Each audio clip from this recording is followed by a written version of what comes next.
American cars and European cars always had styling that was a little different from each other. With a few exceptions here and there, European cars have traditionally been more round and more elegant, and American cars more square, more aggressive. But what if we turned it the other way around? What if American All-Stars had been designed by Europeans, and European elegance was given an American interpretation? So that's what we're going to explore today. Now, I could use AI and let AI do the talking, and I will for the interior shots, but the rest of the exterior design, I'm going to use this car building game as a tool. In total, I made 6 cars.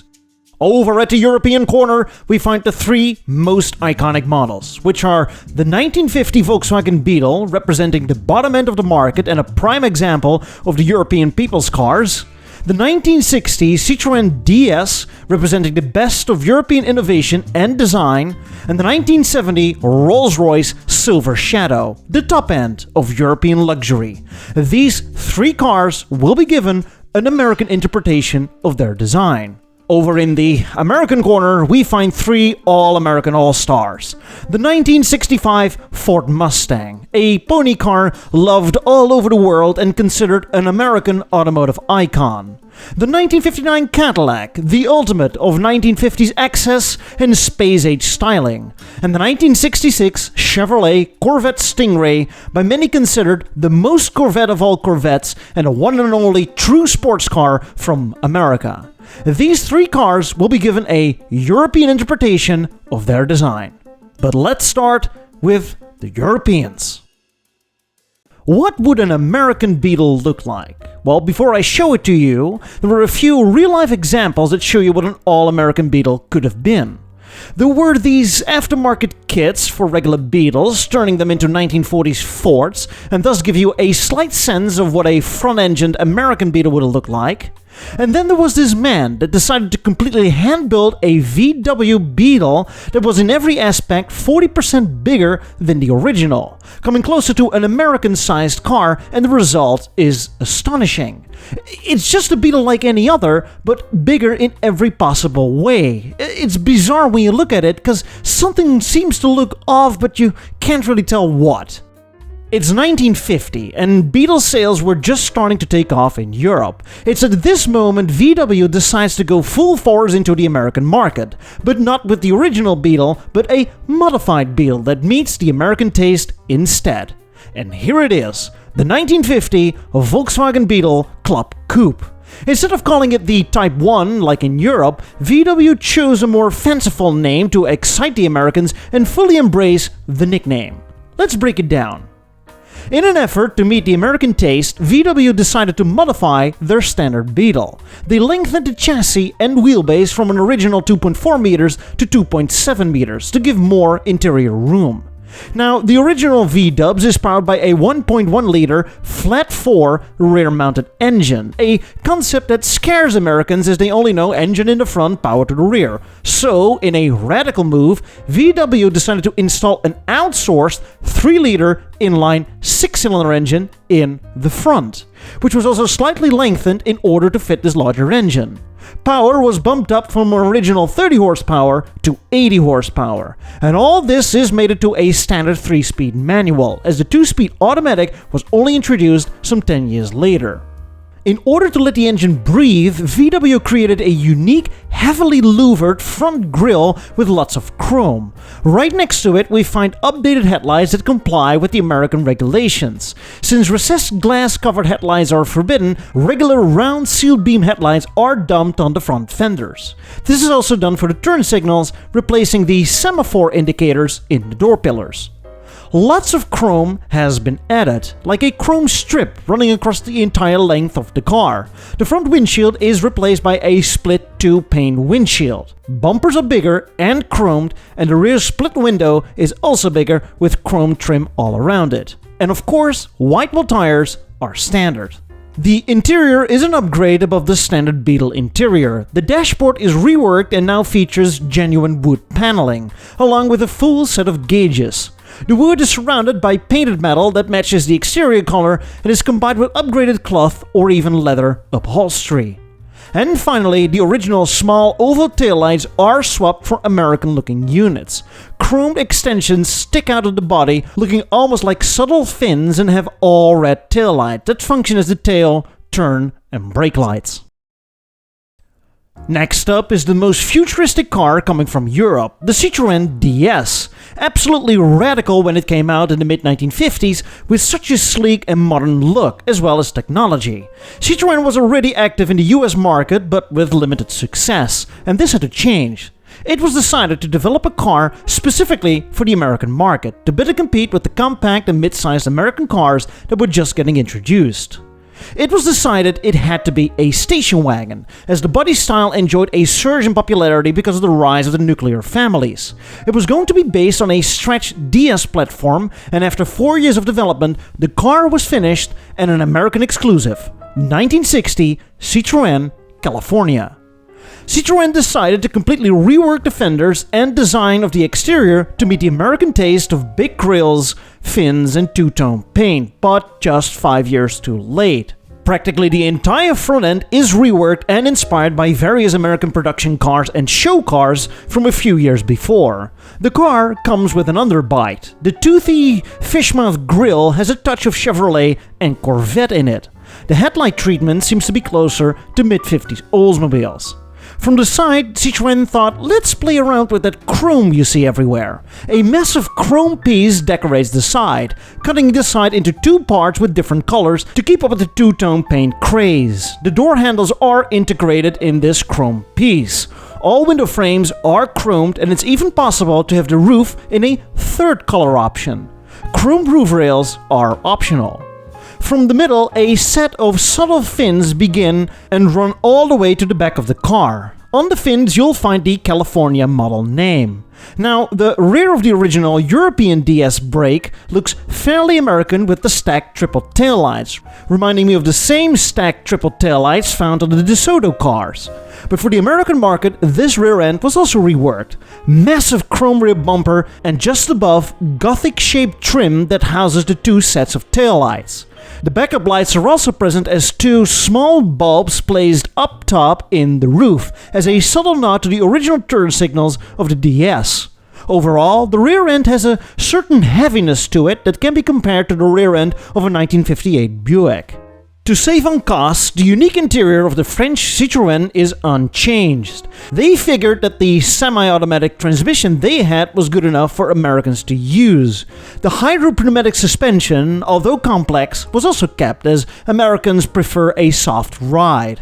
Under the hood, the 1.9-liter four-cylinder was also still the same, which honestly wasn't all that good, as the extra weight of the station wagon conversion made the car even more underpowered and slower.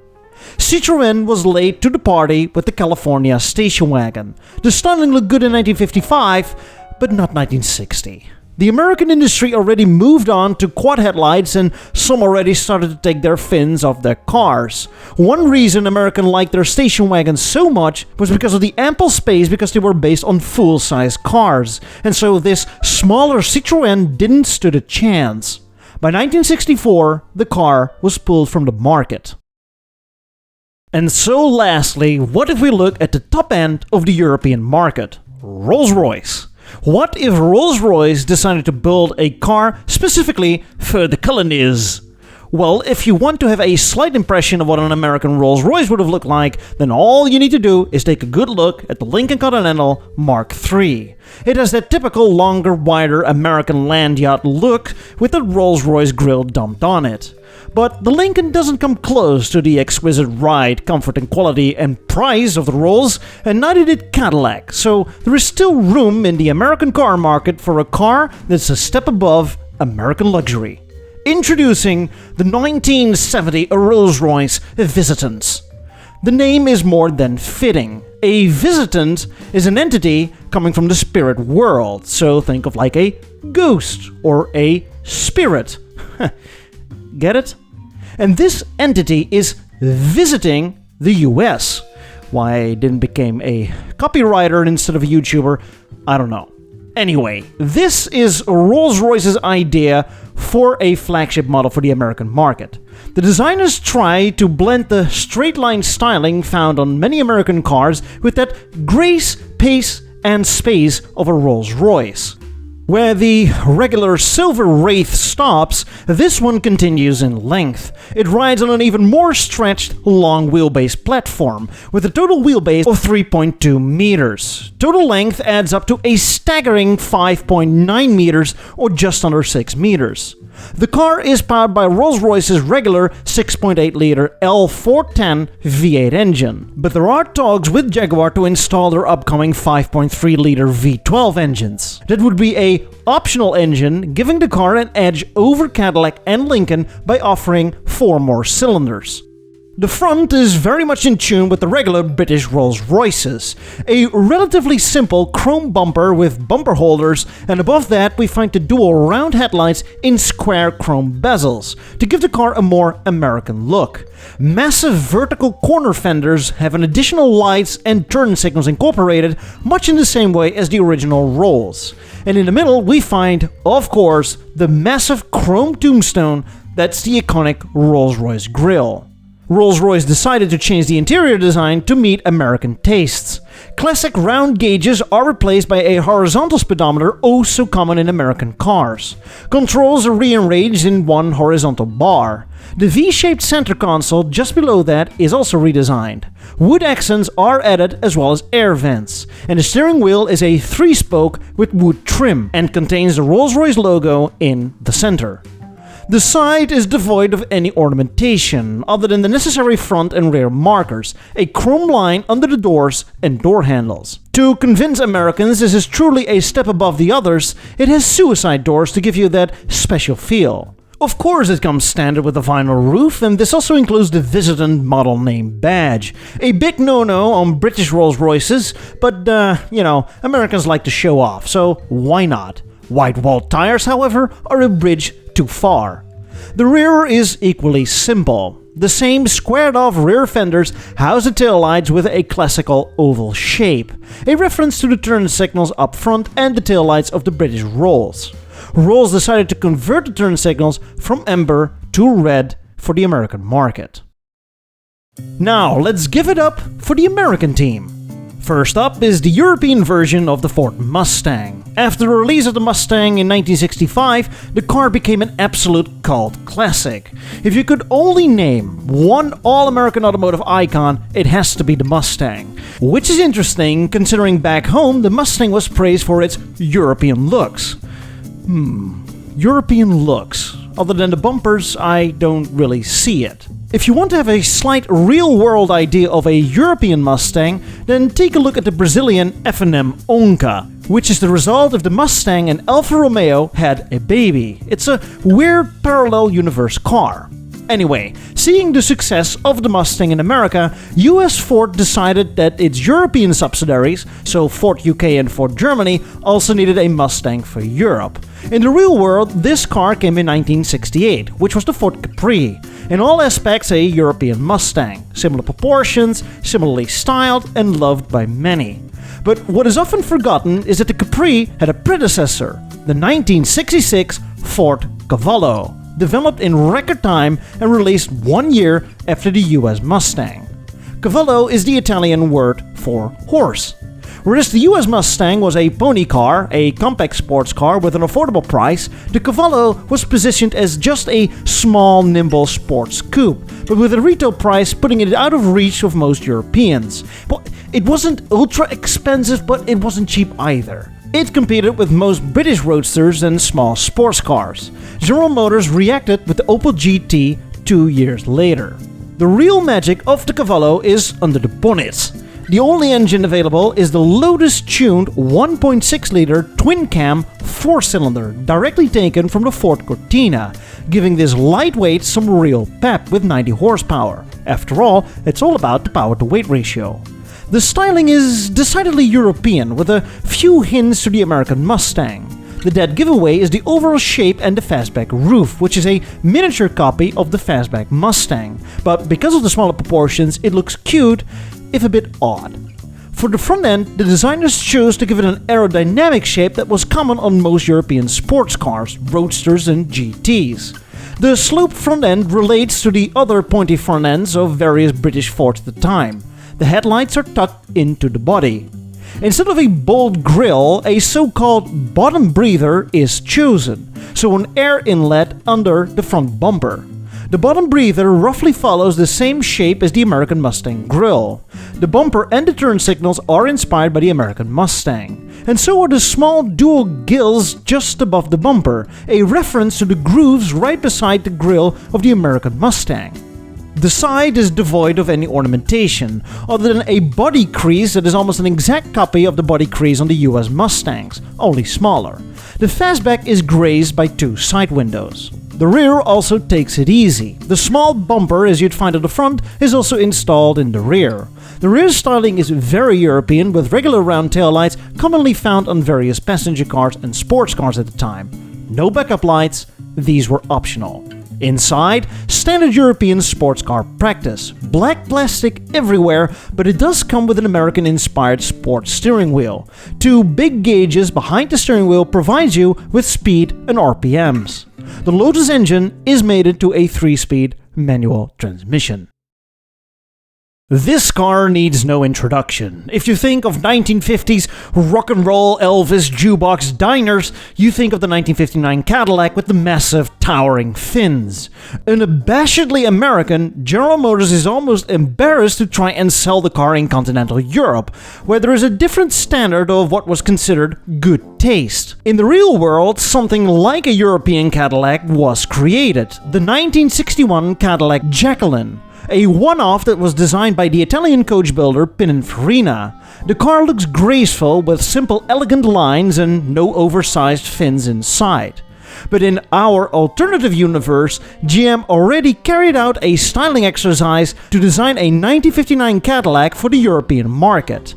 Main inspiration for Cadillac stylists were European luxury cars, most prominently the spy shots they'd received from the upcoming Mercedes-Benz W111 and 112, which in their turn tried to adopt American styling cues with small fins on the back.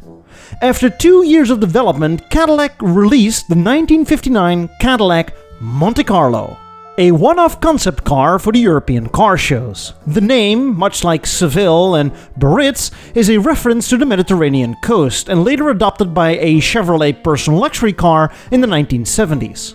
The Monte Carlo sits on top of a regular Cadillac chassis, but designers shortened the front and rear overhang as much as possible. Through this way, the Caddy retains its interior roominess, but also makes the car easier to navigate and park in the narrow streets of European cities. The front end is entirely reworked and takes a heavy dose of inspiration of the Mercedes-Benz. Most prominently, the stacked dual headlights instead of next to each other. This approach would later find its way to mid-60s Cadillacs. The grille of the American Cadillac has a strong emphasis on horizontality, whereas many European luxury cars still had an upright vertical grille, so that was changed. The new grille has a slight emphasis on verticality and has a classical grille pattern. The overall shape of the grille is a reference to Cadillac grilles from the late 1940s. The front bumper is also reworked and foreshadows the bumper design of the American Cadillacs for the 1960 model year. The side is clean and simple as can be, understated. None of that two-tone color scheme nonsense, but only a simple chrome strip and chromed wheel flares give a subtle but elegant touch. The rear is also dramatically changed. The American fins are completely removed and replaced by subtle suggestions of fins which are still bigger than any European car with fins on the market at the time. The fins are subtle in a way that they extend the belt and window line instead of increasing in height. By dropping down the trunk and the body lines, a fin is created. The trunk slopes down quite aggressively, and between the fins we find taillights which are converted to European specifications, meaning amber turn signals. The taillights are very much similar to the Jacqueline Cadillac and are also influenced by the horizontal taillights of the Mercedes W111. Underneath it's all standard Cadillac stuff. The car is powered by Cadillac's 6.4-liter overhead valve V8 and mated to a 4-speed automatic transmission. Inside, the Cadillac retains its original interior. There are rumors that if this car receives enough interest on the European car shows, it might enter production, and for the next year, a station wagon version will be shown, to be sold exclusively for the European market. And so, the final car of the American team, the Chevrolet Corvette, arguably America's one and only true sports car.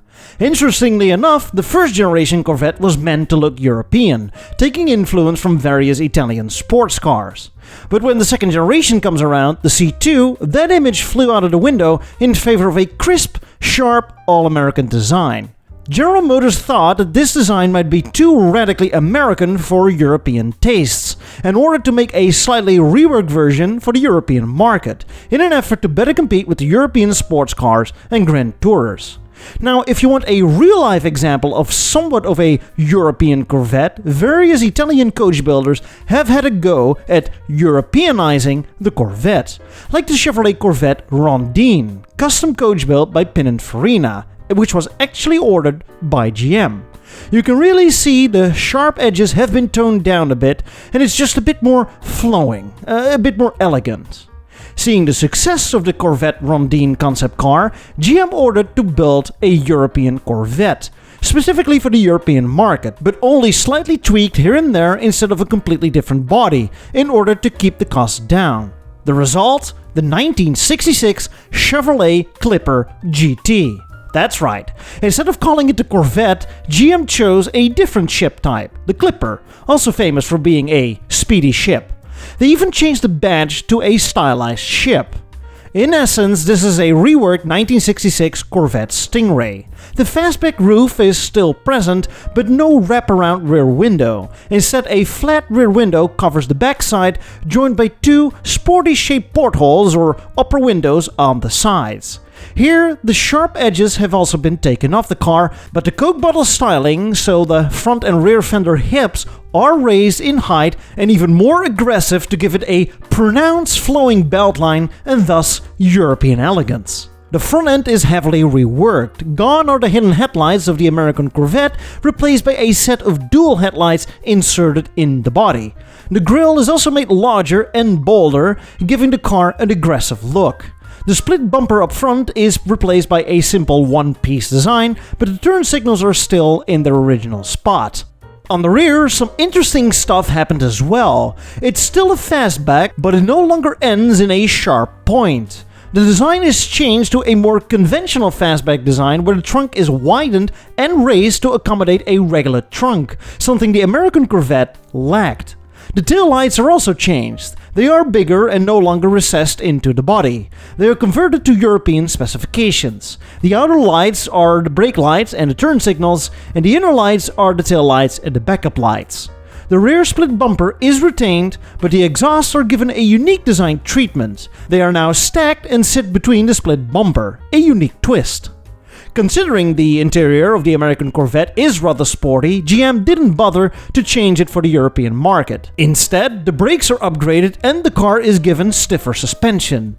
GM tried to position the Corvette as a sporty people's pleaser, trying to cover every aspect of the European sports car segment, leading to unusual engine option list. You could have the base level version, intended to compete with the Porsche 911 and the Jaguar E-Type, and GM decided to break out Chevrolet's 4.1-liter straight 6 as a European exclusive engine. You could get the luxuriously equipped GT version to better compete with such cars as the Aston Martin DB5 and the Mercedes SL, and came with the 5.4-liter V8 engine. And then there was a special high-performance edition called the SS or Super Sport that was pretty much only offered for real hardcore racing and less for street use, which came with the big and beautiful 7-liter V8. All engines are mated to either a 3 or 4-speed manual transmission. The 2-speed automatic was not offered. So, there you have it. 6 transatlantic cars, 3 of which designed by Europeans for the American market, and 3 designed by Americans for the European market. What do you think of these cars? Do you think they are realistic? What would you change? Or are there any other cars that you think could use a transatlantic makeover? Let me know in the comments.